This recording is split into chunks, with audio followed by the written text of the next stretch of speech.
My name is Lorraine Persiuncula. I'm the Executive Director of the Datasphere Initiative. And it's my pleasure today to welcome you to our online kickoff of the Africa Forum Sandboxes for Data, which was officially launched last week on the occasion of the Africa Law Tech Festival in Nairobi. We're hosting this workshop today to present the project, to discuss engagement opportunities and launch the online course on Sandboxes for Data, and also to give everyone the opportunity who wasn't there physically in Nairobi to ask us questions and really to engage with this project further. Before we start, I'd like to share what we do at the Datasphere Initiative for those of you who aren't familiar with the organization, so that you can get to know who we are. So the Datasphere Initiative, we are a non-for-profit dedicated to global collaboration on technical and policy solutions for the urgent, multidimensional, and cross-border challenges of data governance. And to put it in one phrase that I believe really captures word for word what we strive for, our mission is to build agile frameworks to responsibly unlock the value of data for all. And here every word matters because by unlocking the value, we mean that there's some value of data that is still locked, that needs to be put out there and value created out of it. Also for all, which means that it needs to be equitable, and we need to make sure that this value is really one that's being shared by everyone. But at the same time, including the nuance of responsibility means that it's not sufficient for us simply to open or unlock data, but that the necessary guardrails need to be there for us really to take into account the risks that can be incurred by value sharing, by data sharing. And by agile frameworks, what we mean is that we need to think bolder in terms of what are the solutions that we're putting out there, both in terms of technical frameworks and policy frameworks as well. And in the work of the Datasphere, we do this responsibly unlocking the value of data for all by connecting and amplifying voices from stakeholders from across sectors, across regions, conducting research on concrete data challenges, and also on experimenting with policy and technical data sharing solutions and working with decision makers to enact change in data governance narratives, policies, and strategies. And this is what we're doing here today. We are connecting different stakeholders. We are amplifying the voices of stakeholders in the continent, when also experimenting with this tool, with this methodology, which are sandboxes.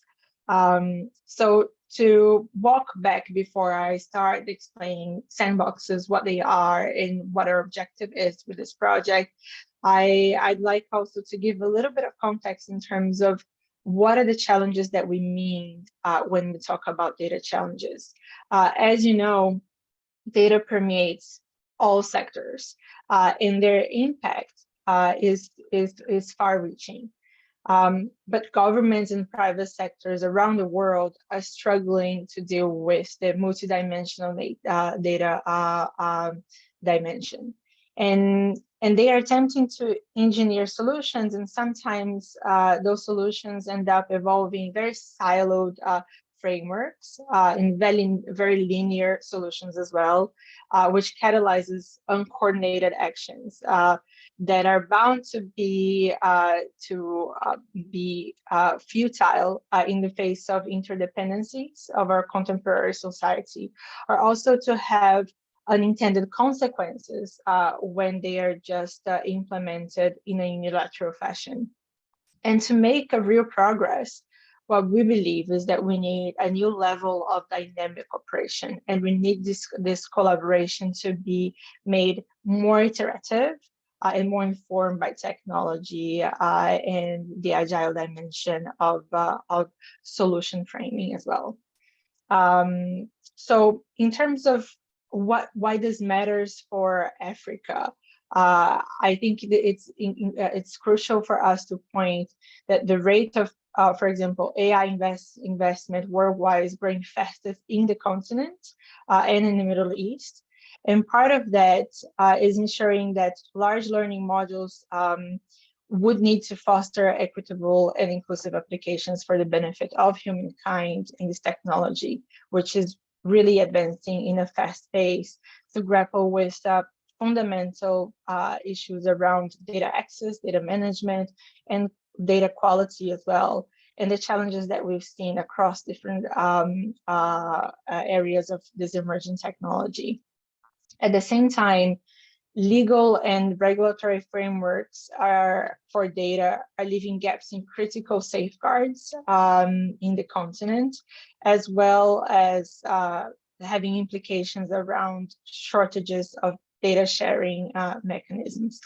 The AU Data Policy Framework and FTA also help with some of this in terms of advancing more resonant regulatory guidance, but more work needs to be done.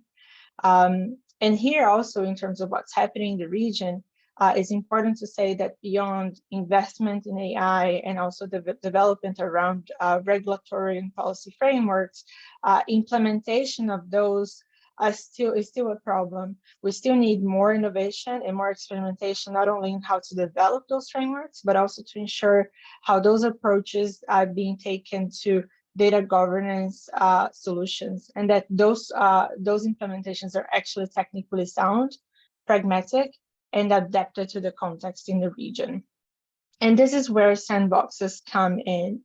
Sandboxes are more than anything, collaborative environments that test technologies and test data practices against regulatory frameworks, or also the experiment with new uses, capabilities, and means of governing data. Policymakers, regulators, industry experts, technologies, academics, civil societies, all sorts of stakeholders can provide input to those sandboxes to ensure that the output resonates with the comprehensive audience that reflects a broad consensus. Sandboxes have been used throughout different sectors. They have been used in the financial sector for a long time, and they're more and more being used beyond financial services as well. And these dialogues that we are starting within different stakeholders, and particularly in the one now in Africa, what we want to be able to establish is a bottom-up approach to what are the problems that sandboxes could help solve. And sandboxes could give us the opportunities to manifest this approach by design, a bottom-up one. All this thinking is built on work that we've done previously in the report that we authored and launched last year, and you can access it in this QR code, where we highlighted 2 dimensions of sandboxes. The first one is how sandboxes could be used to solve some of the challenges regarding data. And the other one, how those sandboxes could be implemented across border in terms of using its potential that has been used very much in the national context, and using it as the methodology to promote collaboration across borders, given that so many of the problems that we have and the challenges that we have today, they are cross-border in nature. And here, what is important for us to capture really, and in not only within the project, but also in the analysis and the research that we've done before, is trying to understand how do we translate some of the benefits that have already been registered in the literature and experiences of sandboxes to different cases and to different contexts as well.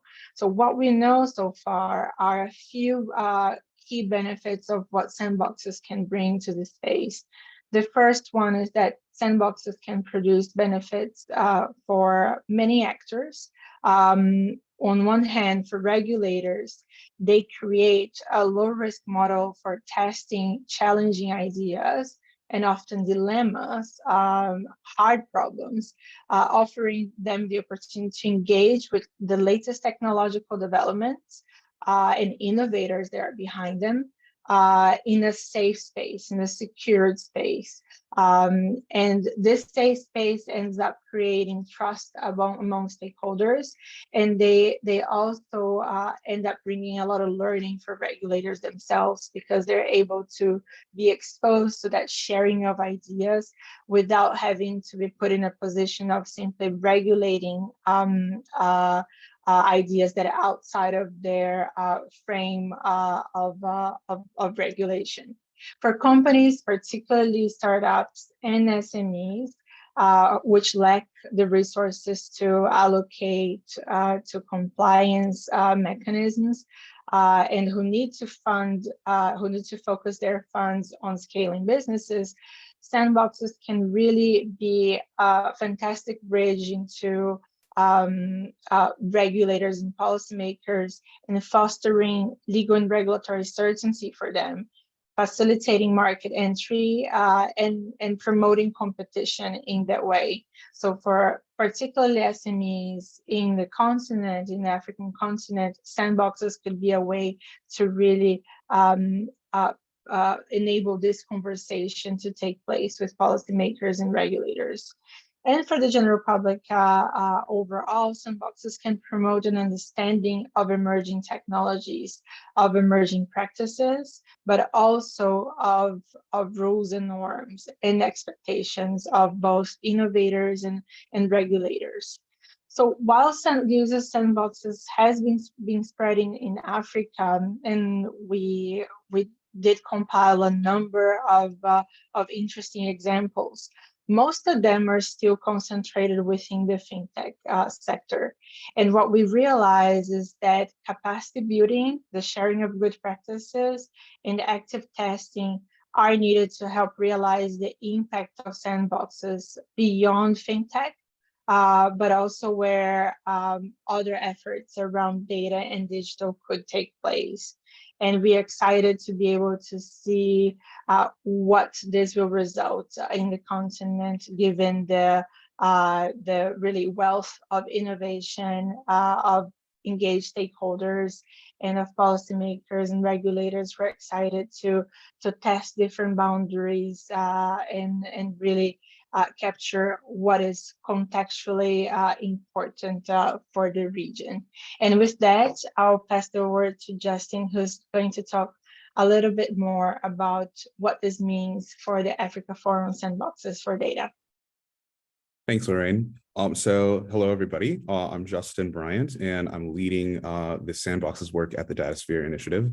So Lorraine has given you a bit of the context that underlies our Africa Forum. We're very excited to be launching it virtually today. We launched it last week at Africa Law Tech Festival in Nairobi, where several of you were present. And that was a really wonderful time where we actually had our first workshop. It was very successful. We engaged a lot of local people, students, professionals, lawyers, technologists, all sorts of folks coming together around this concept of sandboxes in real time and thinking about the implications of what this tool could mean for digital capacity building and solution building in the data governance space on the continent.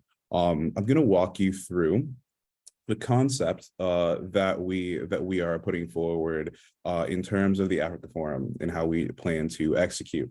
So the first component of the Africa Forum, there are 4 components to the Africa Forum that we are trying to move on, and they all kind of go in this cycle that's sort of illustrated here on this slide. So the first is the Datasphere Academy, where we capture the learning piece. And today you're going to see our debut of our learning module course that we have worked on based on some of the research that was captured in the report that Lorraine showed earlier through the QR code, and also another report on cross-border digital policies that we created as well. And so we have generated some interactive learning modules with one of our partners, Noodle, that you all can enroll in to your own customized course that will give you up-to-date knowledge on sandboxes and the value of what they can do in Africa. So information on that is coming in a few minutes. The second component of this of the Sandboxes Forum in Africa is the regulatory roundtable, where we focus on bringing regulators together alongside experts and talking about shared cross-border data sharing challenges. Our approach to this at the moment is going to be on the REC level. We're going to take regulators in each regional economic community, bring them together to talk about the issues that they are having on the regional level, given the history of working together and the patterns they have working together, and the desire to collaborate more. And then we'll eventually gather that into a larger Pan-African effort once all of the regions have been catalyzed. Then we have our sectoral working groups. So our key focus sectors for the Africa Forum are finance, sustainability, artificial intelligence, and health. And what we're going to do is we're going to have multi-stakeholder expert groups working together in these sectors to come up with proposals of data governance and sharing innovations that could be implemented to solve these problems in Africa.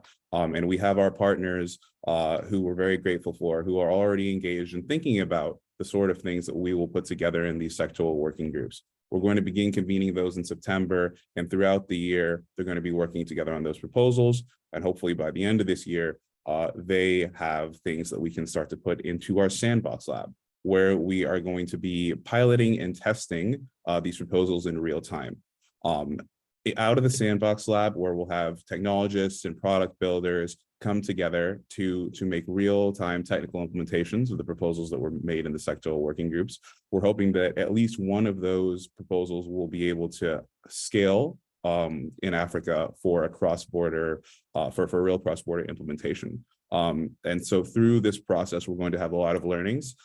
Even the proposals that may not be successful will teach us a lot in terms of, what is the situation surrounding this sector in data governance in Africa, and what can we take forward in that when we're thinking about interventions in this space. So we talked a little bit about the impact of what sandboxes can do, and I'll just reiterate, the policy innovation that comes from this process, right? Bringing these stakeholders together is a new way of thinking about how we move in the policymaking process, right? I think a large problem in digital policy building across the world is that policymakers are largely trying to create policy for a space they don't fully understand because they're not consulting properly with the right people, whether that be technologists, academics, civil society actors, who really understand the situation on the ground in order to think about what is the right policy to regulate this space as technology is outpacing innovation very quickly. And so the sandboxes create a space where regulators and others can come together and inform each other such that the right policy is passed for the right innovations. This process is inherently collaborative. And so this enhances collaboration, not just for the creation of digital policy, but also for the creation of ethical and compliant technical products and solutions across sectors. Sustainable development is also one of our key aims in the Africa Forum, right? One of our sectors is sustainability. Obviously, on the continent, that includes ag tech, climate tech, all of these amazing innovations that are coming from Africa. And we think that technology is key in terms of how you foster sustainable development. And there's a policy piece that is very important in that too. So we're keeping an eye on sustainable development throughout this process. And capacity building, right? We talked about, the Datasphere Academy, how that contributes to literacy in this space. We want to make sure that there's a community of conversant and competent people on the continent who can contribute to the capacity building necessary to be able to enable the other parts of this forum, right? The policy innovation doesn't happen unless you have folks who understand the issues and can inform the policymakers and the other key stakeholders. And finally, this needs to be replicable and scalable, right? So ideally, what we're doing on a smaller scale moves up to a larger scale over time as it becomes more informed through the process and as this process becomes trusted. And then through the learnings that we capture, we understand what went well, what didn't go well, and how we can move that toward greater, more scalable iterations. So obviously, we're all here, and the reason is because we want to invite you guys to be participants and partners in this forum. So one of the things that you will get out of joining our forum and being a part of our effort is access to the cutting edge research and insights that we'll produce through our collaborative process. As I mentioned, we're capturing our learnings. We're going to be doing so through case studies and through the proposals that come out. There'll be really innovative efforts that haven't been seen before, and we're really looking forward to seeing what that means for the continent and what that means for our stakeholders and our partners. The other piece is going to be the knowledge sharing and the networking and the collaboration that is an inherent process of this, right? So through our convenings that we had at LawTech and that we're going to be having throughout the fall, we're going to be encouraging a lot of this networking between different stakeholders in different groups to create this shared repository of knowledge that lives beyond the forum, right? And also you'll have the opportunity to participate in the pilot sandboxes when the pilot lab begins. And that will be a great opportunity to sort of see in real time, how these proposals that are made through these stakeholder groups come to life and how those simulations begin to get started. So here is the QR code for you to join us as a participant or a partner in the forum. This will link you to a survey that will basically try to capture your interest, capture the things that you may be interested in seeing in the forum. And we can obviously schedule conversations with any of you to discuss what your involvement might look like in the forum as well. So that's kind of our overview of the Africa Forum on Sandboxes for Data. Now we're going to go into our next piece where we showcase our learning modules, as I told you earlier. And so for this, I'm going to pass it on to Natalia. Thank you, Justin. And then Lorraine Pershunkula will present the learning modules. Thank you so much. Thank you, Justin, for the presentation of the project, and Natalia. So I would like to officially launch the online course on Sandboxes for Data. And before we hear from Lizzo, who's the lead learning designer at Nodal, who's our partner in designing those learning modules, I wanted to explain to you why we decided to do a course on Sandboxes for Data. And this is simply to be able to give you more breadth and depth in terms of what sandboxes are. So I bet that in my very brief explanation before on what sandboxes are, you're left with many questions. Sandboxes is still a pretty niche area, one that is rather recent. You can only see some experiences in the last decade, even last time when we're considering experiences beyond the financial sector. So our understanding was that if we want to have a conversation about agile frameworks and their potential, we need to make sure that everyone has the similar level of understanding, has a shared vocabulary of this potential. And from this, we can then grow a community, and we can grow people that with the knowledge to implement it. And sandboxes, they come in many forms. We have a whole report which is dedicated to analyzing it. And for some, immediately they think that it's deregulation, which is not at all the case.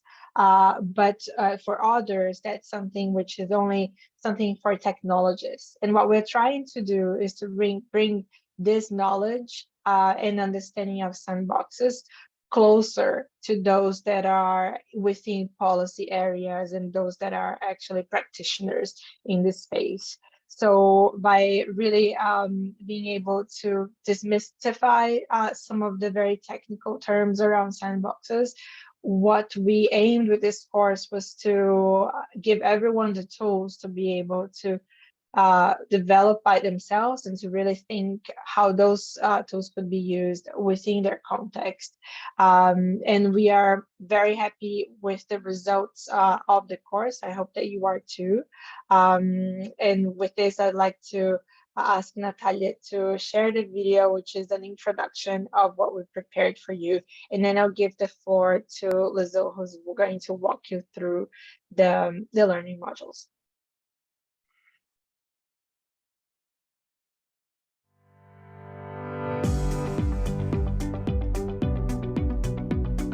In a world driven by data, innovation knows no borders. Introducing the Datasphere Initiative's online course, A Guide to Cross-Border Sandboxes for Data. Based on the findings curated in the Sandboxes for Data report, this course is designed to help you unlock the potential of cross-border sandboxes in Africa. By facilitating meaningful collaboration between policymakers, the private sector, and other key stakeholder groups, sandboxes have the potential to improve regulatory capacity building, drive innovation, and make data more available and accessible across borders and sectors. Through 9 dynamic modules, you will gain a comprehensive understanding of innovative governance mechanisms to help manage the challenges and harness the opportunities brought by data. At the end of this course, you will be equipped to begin your own cross-border sandbox should you find the right partners to join you. This course is designed to support peer-to-peer learning and encourage dialogue, which you can participate in by joining the Discord channel and connecting with a larger community of sandbox pioneers in Africa. Let's pave the way towards a more connected, innovative, and inclusive digital future.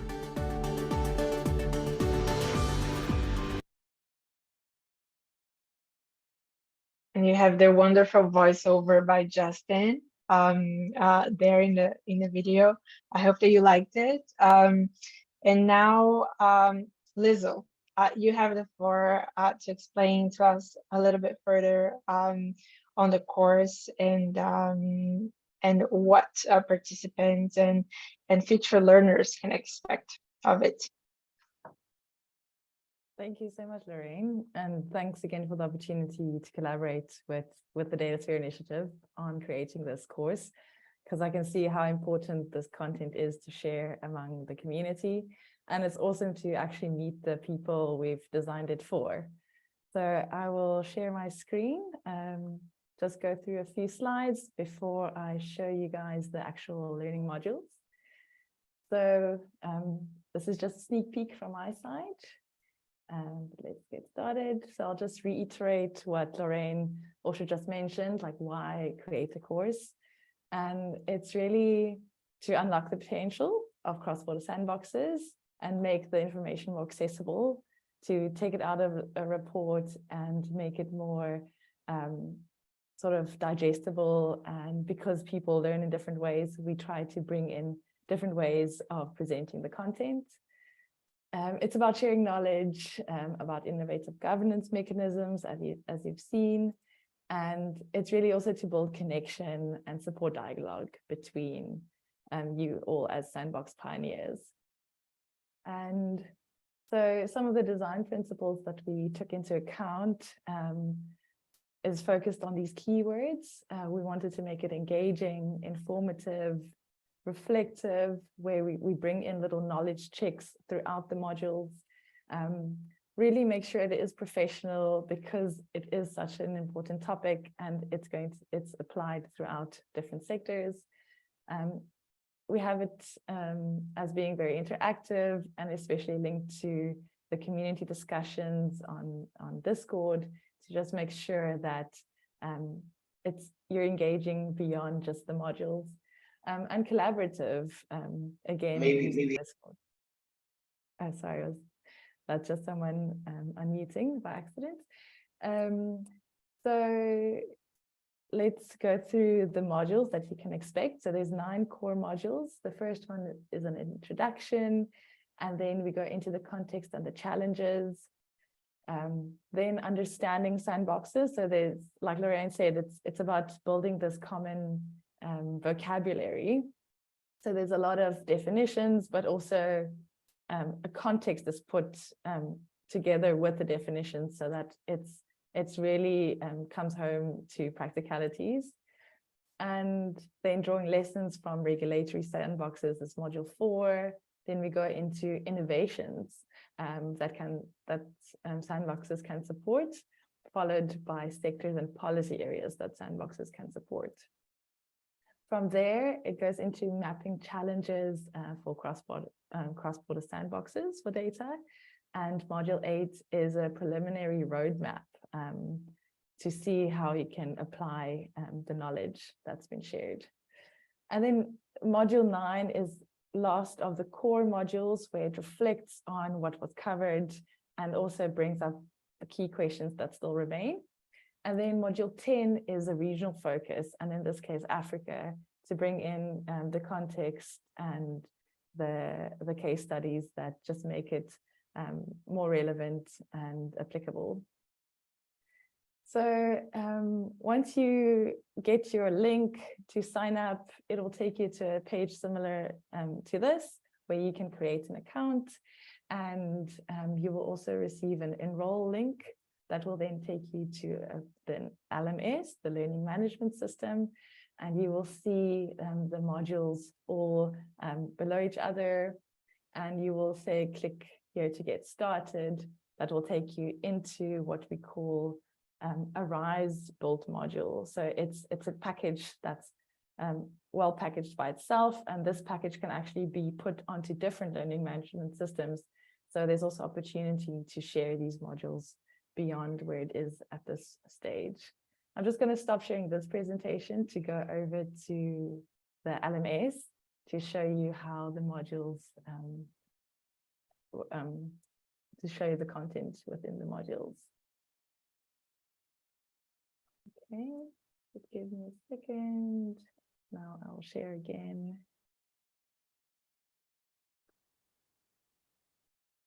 Here we are. Perfect.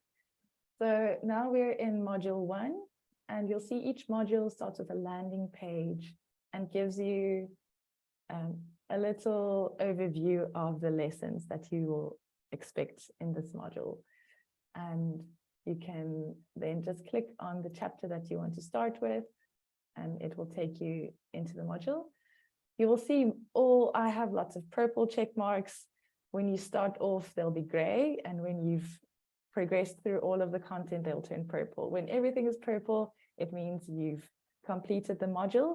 And after every module, you also receive a badge to show that you've completed it. And this badge is connected to metadata, so you can post it on any of your profiles, and it signifies that you have completed a specific module. So I'm just going to scroll through to talk through some of the content that you can expect. The first module is really an introduction, talks about the report all the content is based on, and also talks about things like the duration and community engagement, which is Discord. So here you'll have your first link to Discord, but at the end of each module, you'll also have a button that takes you directly to the discussion forums. So there's lots of opportunity to connect in that way. Here's the video we just saw. And scrolling down, you'll always see what are the learning outcomes that we want to cover in each module. This is for the course as a whole, and each module has learning outcomes specifically targeted as well.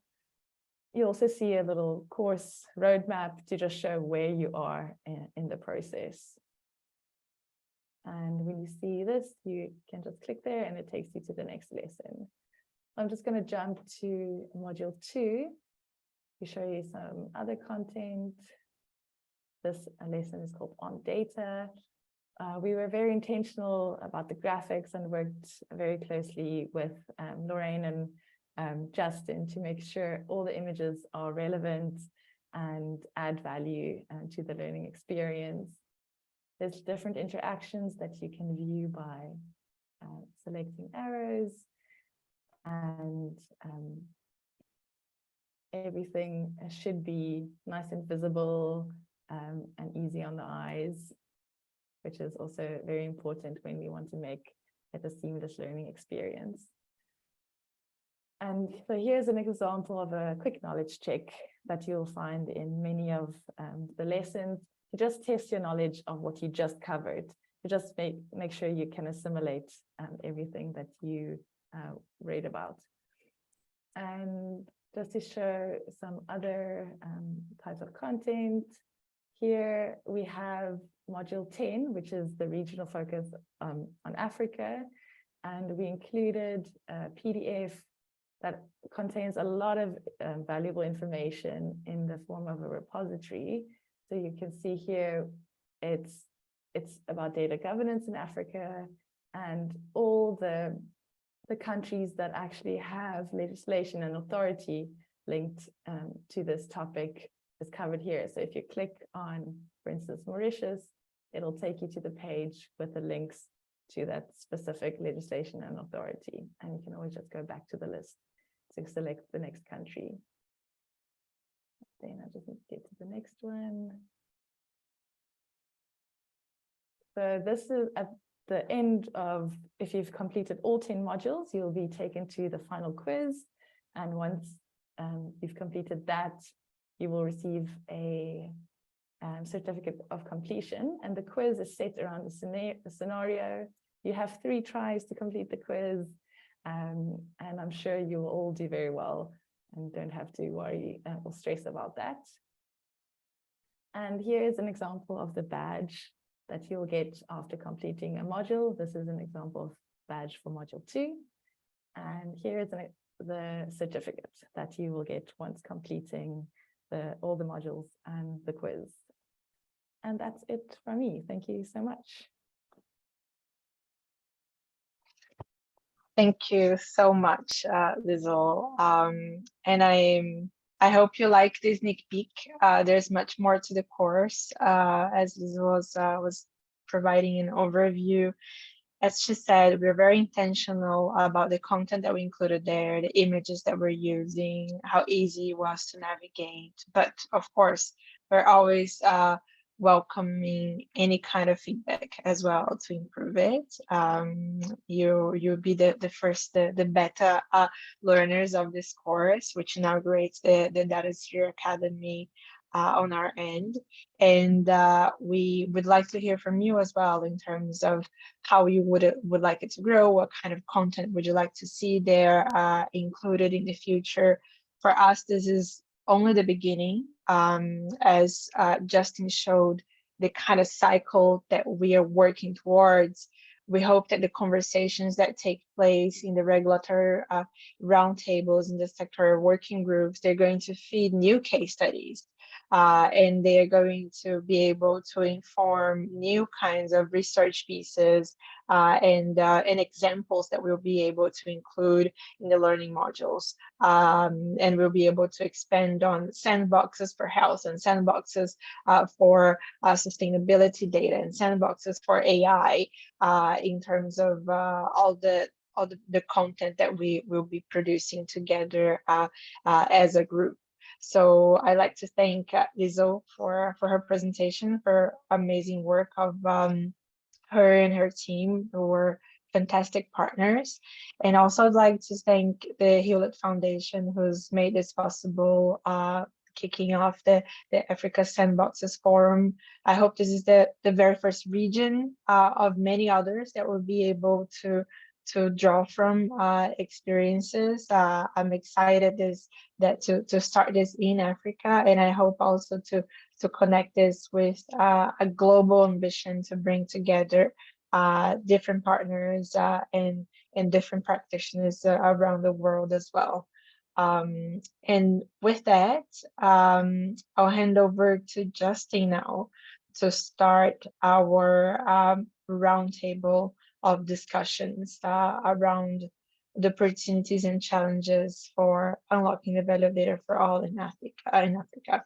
So thank you so much. Thanks, Lorraine. So as she mentioned, now we're going to enter our participatory component of this open workshop. So I'd like to start out by talking to a couple of our discussants today, and then we will engage each of you to get your thoughts on a few key questions that we've prepared. But I'm gonna start off by speaking to Nashilango Gervasius. I wanted to ask you, Nashilango, about the state of digital public infrastructure in Africa, and how you see sandboxes potentially contributing to enhancing the state of digital public infrastructure and bringing about some of the much needed innovation that we could use on the continent. So I'll hand it over to you. Thank you, Justin. It's good to see you, and good to see a colleague from the Datasphere Initiative, as well as many of the partners and friends on the African continent who are doing amazing works on data work. Well, I would like to perhaps just give a byline to say that I'll probably only speak to more specific cases that I am aware of, and not Africa in general as the entire continent. But in terms of data sharing policies, and maybe on technical approaches and what's happening across the continent, what we know is that in many of the African countries, there seems to be data sharing policies within an intergovernmental sort of frame, right? So we see, for instance, within the ministries of or government departments that deals with birth and death, but also along tax, issues of social securities, and maybe government fund and also government related funds, that data sharing seems to be working from policy perspective within that framework, within intergovernmental sort of setting. But also we're seeing that along the sectors of land, sectors of labor, just amongst others. I think your report, or the INJ report on cross-border data sharing across the African continent, also tells us differently that there could be more in terms of data sharing between countries. However, governments that have data protection institutions, or DPOs, as we have gotten to know them, seems to have that a bit more organized because of those relationships. But as we know, there's still about 18 African countries without data protection laws, and from that setting, that puts those 18 countries in a limbo in terms of how data is shared or government, or rather governed internally, but also externally in terms of sharing with other African countries. So, but even with that, challenges remains in terms of collaborations between private sector and government sector. When we did the Namibia assessment in terms of the 4IR and where we stand, we found out that, for instance, private sector would rather keep their data to themselves and would rather not reveal that or share that with government sectors for reasons this or the others. But also maybe because for Namibia is one of those 18 countries where there's no data protection law, for instance. So that could be also the challenges. However, the opportunities also still, sort of very there in terms of making sure that most of the data could be opened, and the concept of open data then kicks in, especially for publicly procured data that will enhance a whole lot of other things in terms of innovation. I think that's what we were, that also came out in your presentation, Justin, to stimulate innovation, but also really to help with regulatory sandboxes as a concept in general. I think, I don't know if Justin, I've answered your question. That was great. Yeah, thank you so much for that. Thank you. I want to move to Didier Uze from Smart Africa and ask Didier, what are the data governance challenges that you are currently observing right now? What do you think needs to be addressed in the data governance space in Africa? Thank you, Justin. The Smart Africa role is facilitating policy harmonization and technical approaches and also in terms of data governance, data sharing, and also technical approaches differ by individual countries, which make it difficult to share data. But Smart Africa is focusing on facilitating and harmonizing those policies. To talk about a little more Smart Africa before I go to data management. Smart Africa is a Pan-African organization which has a mission to help Africa achieve the single digital market by 2030 by initiating and implementing the projects that can help Africa improve in that area. Currently, Smart Africa has 37 projects, including data governance initiative, cybersecurity, data centers, and cloud, and capacity building for data economy stakeholders. The main objective of Smart Africa Data Economy projects is to unlock the social and economic potential of data across the African continent, protecting citizen fundamental rights, protecting the interest and sovereignty of African states, and creating an environment that facilitates innovation and business growth.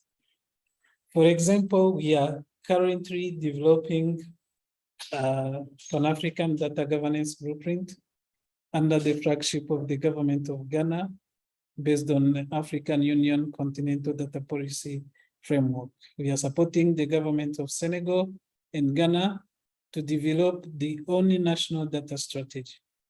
The work involved a benchmarking exercise, mapping the current data infrastructures and stakeholders, and setting approaches of acquiring data, data use, and sharing between government and other entities, and also across government departments and agencies. We are almost concluding the strategy development in Senegal with a validation workshop planned in the coming week. For data governance, in partnership with DIOR and UNICA, we facilitate peer learning and the engagement through the African Data Leadership Initiatives. And also we are closely developed the Continental Cybersecurity Blueprint, and also we are developing the blueprint for data centers and clouds for Africa. Mostly that is the work that we are working in data governance here in Africa. Thank you, Justin. Thanks, Didier. And finally, I'll pass it to Megan Giture from GIZ Kenya to share some thoughts on how we can enable cross-border data sharing while ensuring privacy and security on the continent. All right, thank you, Justin. I hope you can hear me. So I think firstly, we need to have an understanding of beyond personal data. What is data? You know, have a consensus around what data is. Secondly, anchor our data laws in a rights-based framework.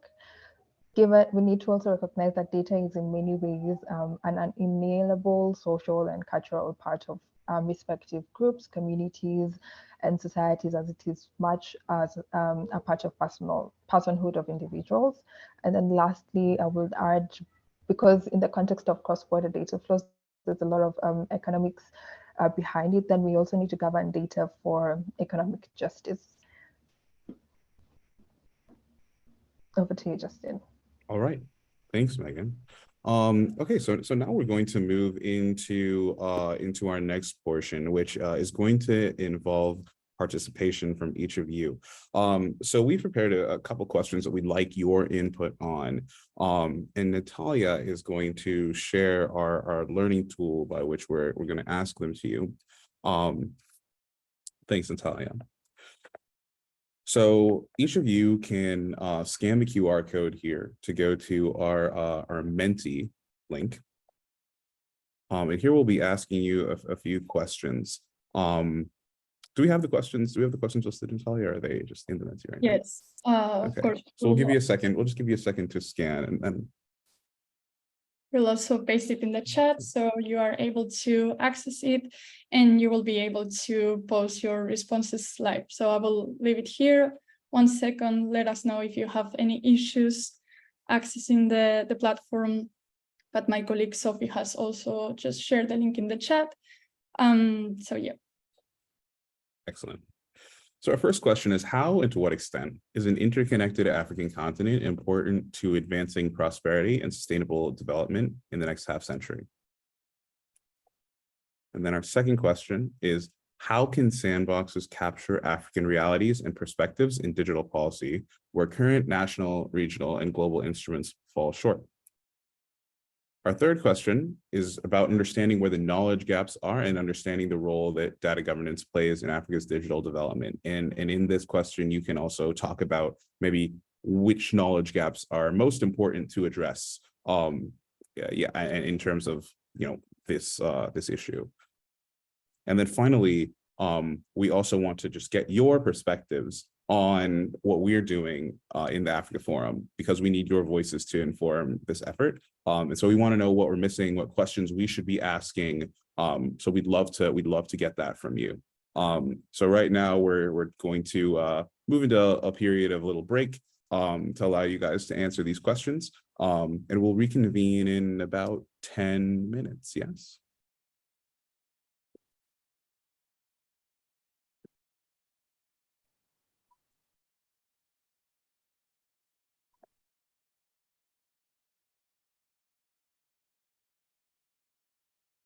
Oh, and we're going to keep that slide with the QR code up.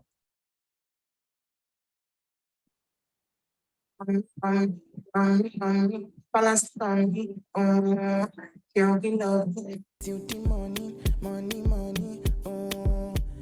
we reduce all the fighting, increase the loving.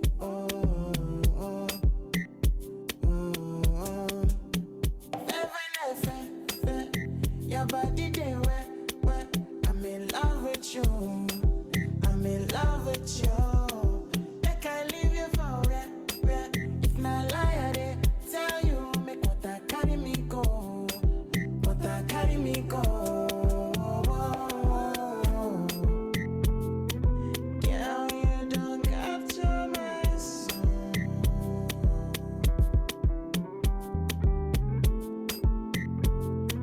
Girl, you don't capture my soul.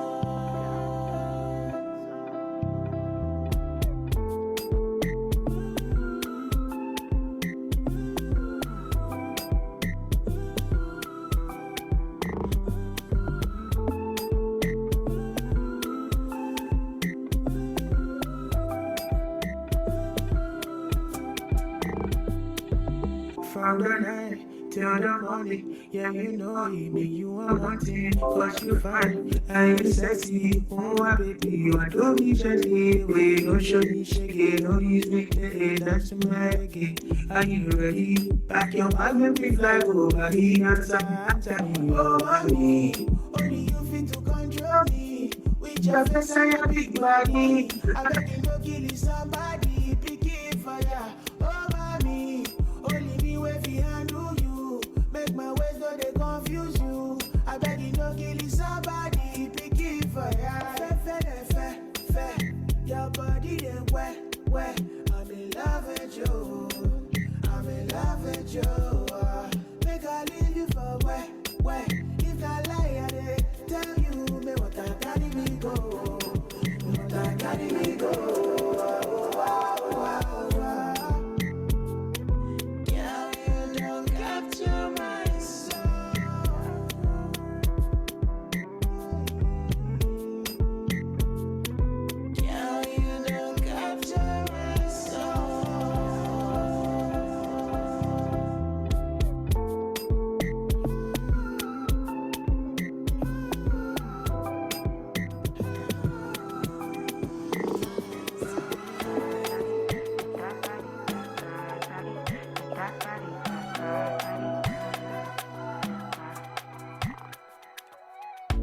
Sabi girl no they too like talk. Animals they in human form. Body man nobody like work, but you must hustle if you want job. If no finish, they won't fight us. If them they run, them no fit catch up. I know they form say I too righteous. No con they form say you too like us. Me no get the time for the hate and the bad energy. Got my mind on my money. Make you dance like broccoli. Steady green like broccoli. Steady on my grind, oh yeah, what they want telling me. Could deny my fantasy. They want to check if my tap ain't no wrong. But it rush well, it be much. Now gotta make my tap, it rush. The kind of money we touch, yeah. It rush well, it be much.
All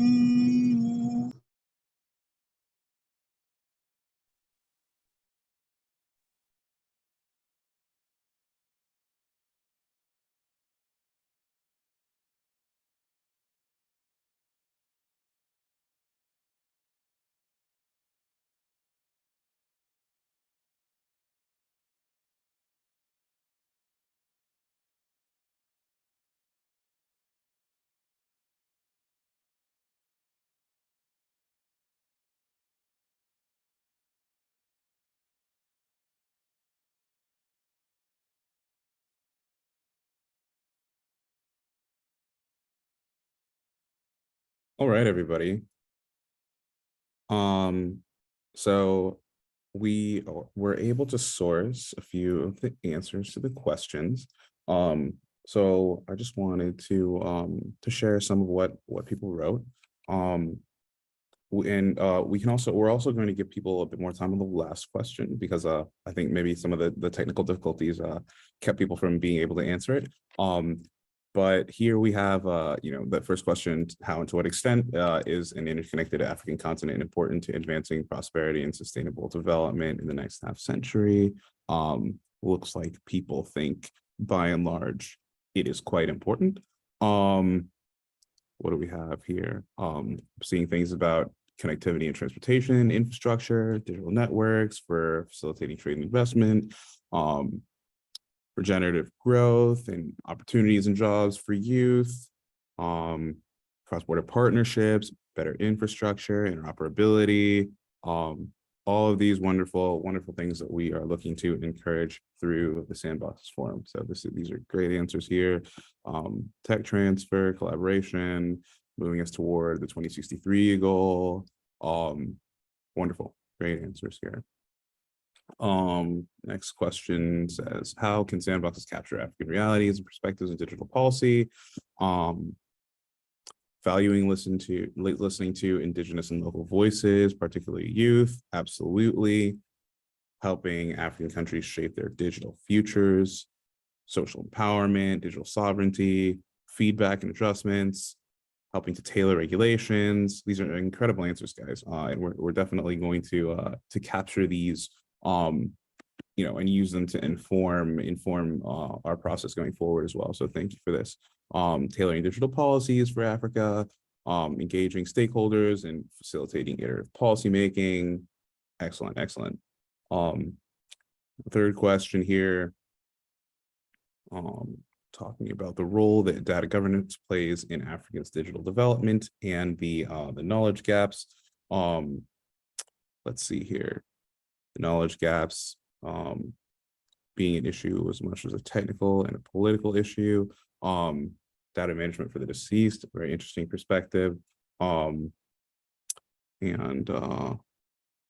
insufficient policy, skill shortage, people not understanding the value of data generally, absolutely. Silos, yes.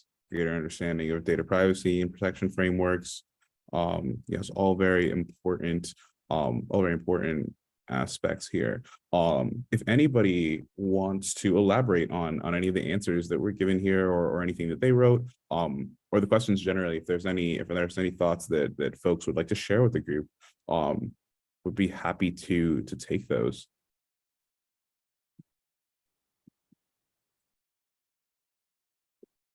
And nobody had any questions for us in terms of what we're missing. Interesting. Well, you can always get in touch with us. And if you think of anything after the presentation in terms of what we might be missing, we would love to hear. Megan, thank you. Let's see. Let me. Megan, go ahead. Go ahead. Okay, great. Thank you. So to answer the last question, let me just turn my camera. Great. To answer the last question, I think there are opportunities for success for sandboxes, and therefore it matters a great deal how sandboxes are created, as they can also fail to capture and mitigate risks for the ecosystem that they are created for.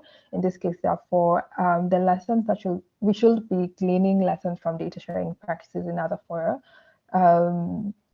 the issue of power asymmetry, we know that powerful stakeholders wield disproportionate power in driving the design, framing, and enforcement of data sharing policies and practices. Their values and interests dictate not only the data sharing landscape, but also narratives around data access. You also need to give note to the inequalities in research environments, which can perpetuate disparities, inadequate financial investments in physical infrastructure to make data available. So those are my thoughts around the lessons that you can gather in terms of sandboxes. Thank you. Excellent. Thanks, Megan. Irene, I'd love to hear from you. Thank you, Justin. My question is around the online course. Are we allowed to share this beyond this meeting for people to take on the course? Okay. Yes, absolutely. So this is public, right? So we would love for the online course to be disseminated as widely as possible, and for it to be used as a tool for developing literacy around data governance and sandboxes generally. So please do share the course broadly. Yeah, we would love for maximum participation in that. Thank you. No problem. Rachel, love to hear from you as well. Hi, thank you so much. Hi, Justin. How are you? How is everybody? I am very, very much excited and interested in the work that you do. Mine was just to give a brief emphasis on one of the answers that I wrote, which is something I think that we should all think about day and night. And which is with the different data work and governance structures that we have, and even with the amazing work that your organization is doing, we can all play a really great role in making sure that what structures and policies and frameworks we come up with always mirror the African framework, so the African reality. I know this was in one of the questions. And so we already have a number of instruments. We have the African Charter, which I think is a really wonderful instrument. We can use that to mirror some of these different structures that we are trying to make. And even for the African grassroots person, the different intellectual properties that they make, their different businesses, their different products, how are we going to protect them and their data? How are we going to protect a person's data once they pass on or once they are diseased?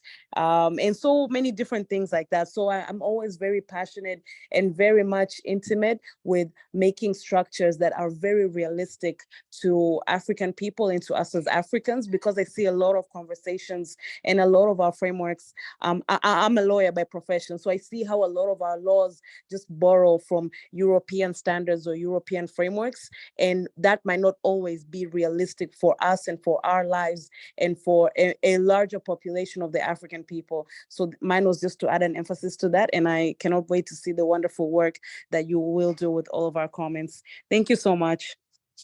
Thank you, Rachel. I want to turn it over to Howie Kichi. Okay, thank you so much.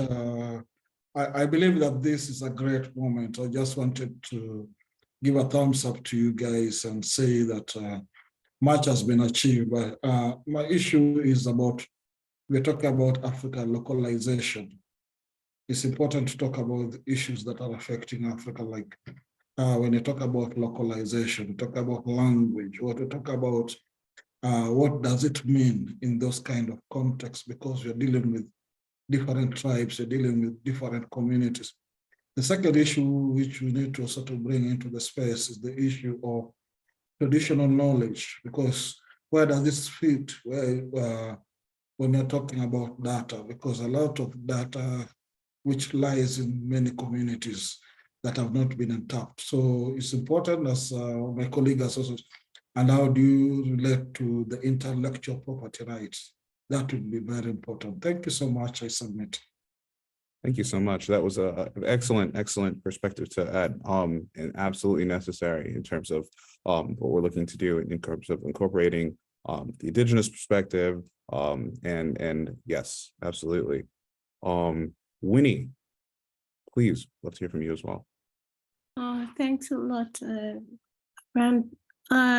Justin, and I'm glad policy is in the room.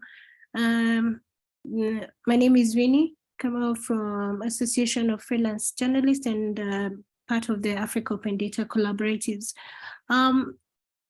Just to add, in terms of having a policy, I'm looking at one of the specific instruments that needs, I guess, for all of us to rally behind it is just having even the GDPR for Africa. We were the first ones even to come up with it, even before the European Union did theirs. But right now we're still grappling with it. We haven't ratified it. There's no push for African countries to be able to embrace this instrument as their own and as their own protection for Africa. So I guess we need to just work cohesively and work together so that we can be able to, even as we're looking for more policies and putting up different instruments in place, we need to work together on this. And I specifically ask this because I know Datasphere is, you are part, or you are embedded a bit with the African Union. That would be a good place to start because you're kind of on a high level that would help to push for this to happen for Africa. This would be really important. Thank you very much, Winnie. Excellent. Well, thank you all for your comments. I guess we're at the end at the moment. Lorraine, please. I just wanted to thank and comment on some of the interesting points that you've made. And for me, what this forum, the Sandboxes forum can bring for Africa is being this space for this dialogue, for this experimentation as well, to advance some of those concepts, and for us not to fall within the dichotomy that's either this regulation or no regulation, or closing data and opening everything up without any concern for the consequences. I think that this space can be one where we experiment with alternative approaches, with alternative stewardships of data as well. When you think and you talk about traditional knowledge and traditional communities, we can think about an alternative approach around collective stewardship of data.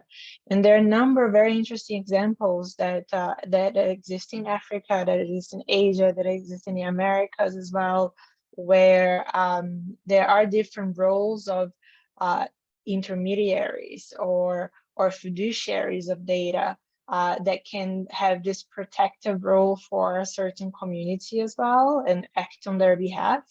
But at the same time, those models are very hard to export.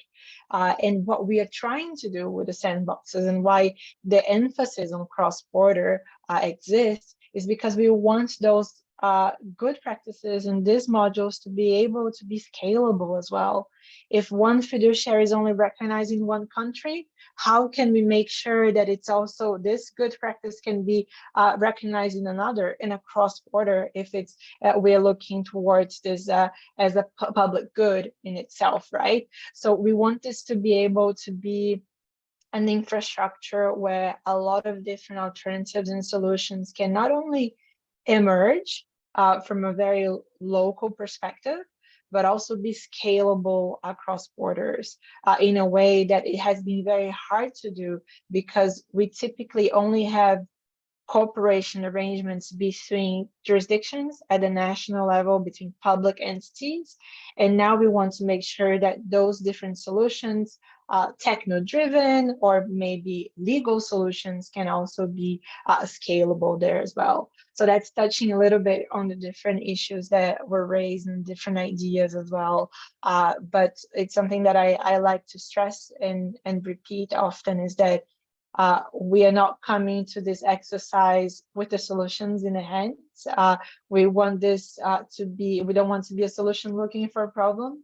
We want to make sure that we enable you to identify the most pressing issues and then develop the solutions for them.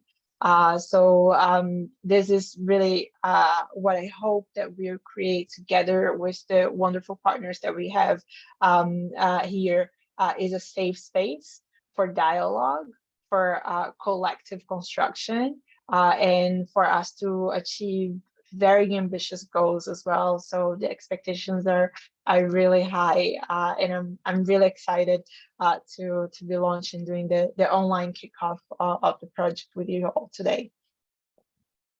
Thanks, Lorraine. And thanks to all of you for being here. I guess we're at the end, and I'd love to pass it to Chris Maloney from the Hewlett Foundation, just to share a few words in closing. Thanks, Justin, and hello to everyone from a very early morning here in California. You may see the sun rising behind me in the in the window behind me. But I really just want to congratulate the entire Datasphere team for a really exciting launch of the Africa Forum on Sandboxes for Data. I had the privilege of joining the in-person event at WATEC last week in Nairobi. And for those of you who were there as well, I'm sure you can attest to the amazing amount of interest and energy around this initiative. During the experiential session itself, the room was literally overflowing with participants. And hats off to Justin for managing all of that seamlessly, but it was incredibly exciting to see that interest and that energy. Just in closing, here at the Hewlett Foundation, we're committed to advancing ideas and supporting institutions that promote a better world. And I think we can all agree that in today's rapidly evolving world where technology is paramount, the data revolution and the governance of that data is key. And it's for this reason that at Hewlett, we have an entire grant-making portfolio on this issue with a specific focus on data revolution and data governance in Africa. We support a wide range of grantees in this space from across the continent, from civil society to universities to think tanks and related stakeholders. And I'm so excited to see many of you here today. We're also, of course, proud to support Datasphere Sandboxes work and its pioneering effort to launch this first in Africa. I think that's quite remarkable. And we feel the Sandboxes work will do a number of critical things. First, for me, I think it's going to really help bring the AU data policy framework to life in a tactile and concrete way. It helps further the implementation of the AFCFTA by offering a practical way to explore approaches to further work on cross-border data flows. And in general, it helps build the capacity of data-focused policymakers, advocates, and experts from across the continent and globally. Ultimately, data is a form of power. Who owns it, who makes decisions with it, and how they do so are all exercises of power. And ensuring the democratization of that power is critical to ensure equity and fairness in this space. And we are excited to see this important tool come to life to help make that be a reality. So thanks to Datasphere, to its partners, and for everyone joining today. And with that, I'll turn it back to Justin and Lorraine. Thank you, Chris. Lorraine, would you like to close us out? I was muted. Yes, I would. Thank you so much, Chris, again, for your wonderful support. Thank you for everyone that joined us today. Thank you, Justin, for the tremendous work in Nairobi and today, and the one that is just the start, really. We believe that we're stronger as a network together. What we want is to be able to build on different initiatives and bring them in. We're always inviting partners to the projects that we do, and this one is no different. We want to be relevant for existing initiatives in the ground, in a continent. We don't want to replicate what's already working. We want to be able to amplify the potential of the numerous initiatives taking place in Africa right now. And what we want to be able to do as well is to connect with different stakeholders. There's a number of interesting good practices taking place internationally as well. The report and the learning modules are filled with good examples and good practices already, and our ambition right now is to be able to fill this even more with good practices and examples from Africa. And for us, this is only the start. I'm super excited to kick this project off in a continent that is so known for its creativity and innovation. And for its boldness as well. And so I think it's no coincidence that we're doing such a bold and innovative project in Africa. And I couldn't be more thrilled to to be engaging in this project. So thank you so much for everyone that joined. We'll be sharing the presentation with those that registered for the event, a short summary as well, with what we have done and the plans for the future, and as well the links for the course. I hope to see many of you becoming certified sandboxers. Can I start maybe this as a term? Sandboxer sounds a bit weird, but maybe if we say many times it becomes cool. But I hope that to see you all doing the course and providing us with feedback on it as well, which will be important for us to continue improving it. If you have ideas on things that we should add in future iterations of it, and on how we can grow and scale this further, please reach out to the team. We are very much open for that. So again, thanks everyone for joining today.